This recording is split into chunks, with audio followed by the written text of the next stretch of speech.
Welcome, one and all, to the K.O.E. Nation for a very special Spirits review. Today, we are reviewing the Glenlivet Caribbean Reserve.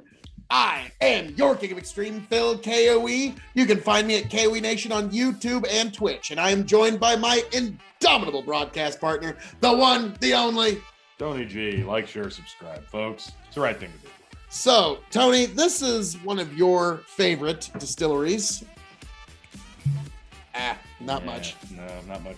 This is the Glenlivet Caribbean Reserve, and I became infatuated with finding this one because, of course, it's Glenlivet.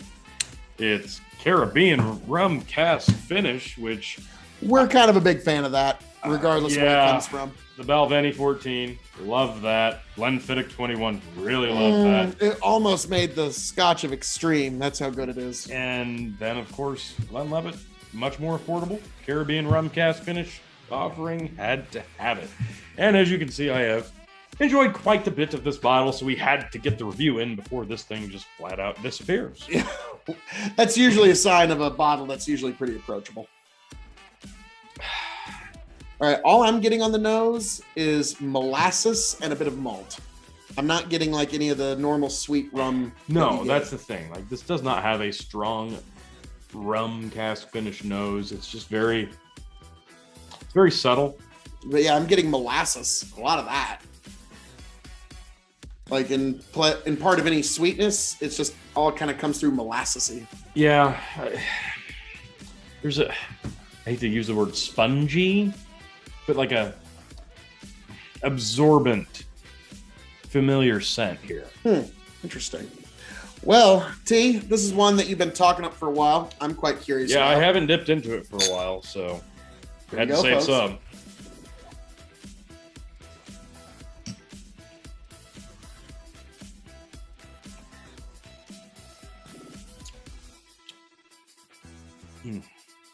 There it is.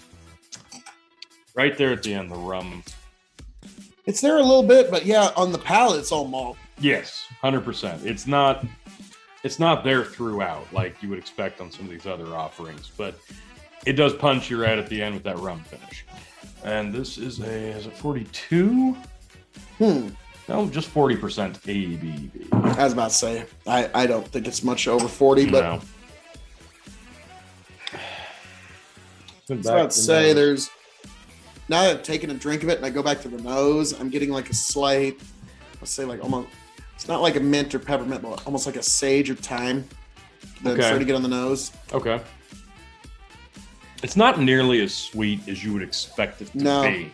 And also, we kind of have a preconceived notion. I mean, that's the unfortunate. Glenfiddich 21 is candy in a glass. Yeah. And so the minute we see Caribbean rum, but again, like most of them don't have that same, because, well, everything's a little different, but. Yeah, no, this isn't even on the same level. I'll be frank. We're going to tear that Band-Aid off right now. You can't compare this to a 21-year-old Scotch or a 14-year-old Scotch. This is in the reserve line of the Glenlivets. It's much more affordable. We're looking at the Glenfiddich 21 as around a $200 bottle. Most places around this area. The Balvenie 14, 80 to 100, depending on where you find it. This is a $30 to $35 bottle. Nice. Now, you're talking about how this is a special reserve or special release from Glenfiddich. Now, to be fair, Glenlivet. Yeah. One of the Glens. Special release from Glenlivet. But to be fair, T, they put out so many special releases. The Oreo Corporation, something. Hey, man, you want to slow that down a little bit? I mean, I think you're releasing it. Yeah, when I first got this was only the second in the reserve line that I think really was around, with the Founders Reserve being the other. Then by the time I acquired this, I came across the Captain's Reserve, which I had to try. Now there's about 3-4 more, and it's getting hard to keep up, and they're kind of all over in terms of price range. So they don't really know where they want to go, it feels like, in terms of their reserve line. It's kind of why I jokingly call Glenlivet the Oreo of Scotch. Yeah, because that makes sense. Like Oreo, you go to the Oreo aisle and there's like 14 types of Oreo, and now there's like 8 different types of Glenlivet. So, all right, now we move on to the grading. We grade on a 5-star scale. For those who do not know, 5 stars means you have to have it before you shuffle off this mortal coil. 0 stars meaning leave it behind. And we're going to grade this as a single malt Scotch, as a Scotch, as a cask aged spirit, its shelving, and for those new to the show, the secret 5th question. So, Tony, as a single malt Scotch. 2 1/4. 2 1/4. All right. Yeah, this leaves a lot to be desired in terms of flavor profile because yes, even though we have preconceived notions on what the palate should be, it takes forever to get there in terms of getting that rum to show through. And to be frank, just the Scotch profile on the front of it, it's not complex and it leaves a little bit to be desired.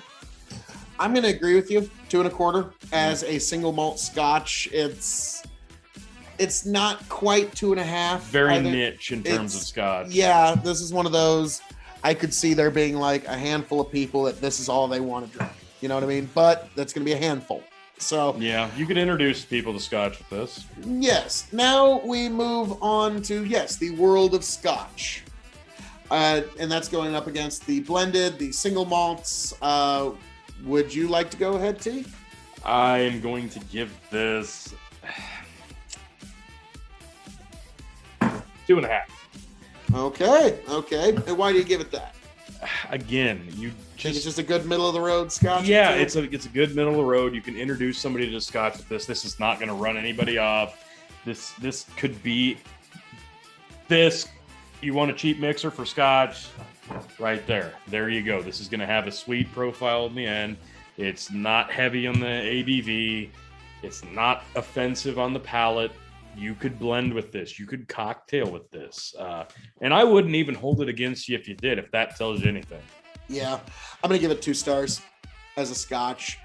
There's a lot of I gave it 2.5 based solely off the fact that you could cocktail with it. Other than that, if I wasn't going to cocktail, at that point, we'll get to that. But to me, this is a whiskey for friends coming over to play poker. As a cask-aged spirit, putting up against all the cognacs, armagnacs, bourbons, Scotch whiskeys, Canadian whiskeys. I mean, you name it. Go ahead. As a cask-aged spirits, I'm gonna give this 1.75. It's actually not only it's not that it's bad, it's just very disappointing to me in that it's supposed to I don't think you need to call it Caribbean rum reserve. I don't think anybody would be able to differentiate that. No, the sweetness is not impressive enough to justify the distinction as anything else other than, yes. If you were to say this is molasses barrel aged, I'd believe it. I don't know. I think they're overselling what's in the bottle just a little bit. I'm going to give it a 2 because it's not offensive by any means. It's not bad, like you said. I can't go under 2 just because it's very drinkable. It's just not something you're going to reach for very often. It's not a daily. You're right. It'd be more of a cocktail. You could cook with it. I mean, I don't know. It would really shine. I think it would. As a kitchen whiskey with a white meat. I think this would be molasses flavor. Yeah, this would be really good. Vegetables too. If you're gonna pan fry vegetables, that extra molassesy, trust me. Ooh, actually, I might have to try this with the. I used to take lager and pour that in a big pan of cubed potatoes. I think this would go well with that. Oh yeah, that would be spectacular. Yeah. Now the secret. Oh, actually, shelving. Bottom. Sorry, this is in terms of Glenlivet, which Glenlivet for most people is probably your introduction to Scotch, if not Johnny Walker, like Chivas. But no, this is this. I don't want to say it like it's a bad thing, but this is probably the worst Glenlivet I've ever had. Not to say it's bad, but there's a lot better out there. And if you're going to introduce somebody to Scotch, just get the 12. Yeah, I hate to say, like, Glenlivet makes some great stuff, and this one kind of disappointed me on it. So, Yeah. well, it is what it is. Now we move on, and yeah, it's bottom shelf for me as well. And now we move on to the secret fifth question. So, Tony, when this bottle runs empty, will you seek another one? What did you pay USD for? This one was right at $30. $30. Yep. Will you seek another bottle of this when it runs empty? No, I won't. Wow. This, even for a guy that likes to have a complete Glenlivet. you know, collection. I like to at least have some Glenlivet on hand, but there's better offerings. And I'm sorry, this is a swing and a miss. I expect them to probably improve upon this because there's a lot of room for improvement here. I think they've got the right idea. There's a market out there for it. We know that there is. They just need to tweak some things here. This is, yeah, like you said, it's disappointing. And I can see why people are harsh on the reserve line, especially if this is the first one you try. Me, I like the Founders. I like that a lot. I like the Captain's Reserve. This one's, it's all right.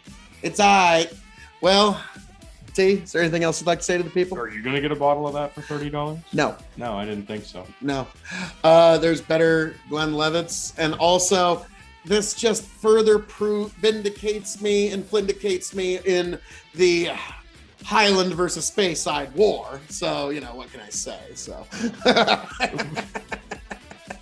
No. I always got to be a horse's ass to my buddy T. So, folks, as I'm known to say around here, all that being said, thank you for joining us for this very interesting spirits review of the Glenlivet Caribbean Cask Reserve. I am your King of Extreme, Phil K.O.E. You can find me at K.O.E Nation on YouTube and Twitch. And I am signing off and handing it off to my indomitable broadcast partner, the one, the only, The Tony Chief. Like, share, subscribe. Thanks for coming in, folks.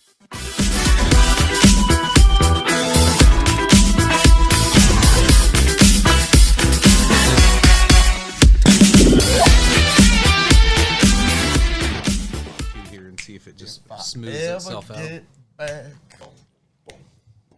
tell you what I'll do. If I ever get back, I promise to refabricate you, raging rivers of gold. That's what the brochure advertised. And now we're lost, we gotta take it down. Let you down slow, it's hard to survive. El Dorado. Oh, Lord. Well, let's see how that one went. Yeah. See ya.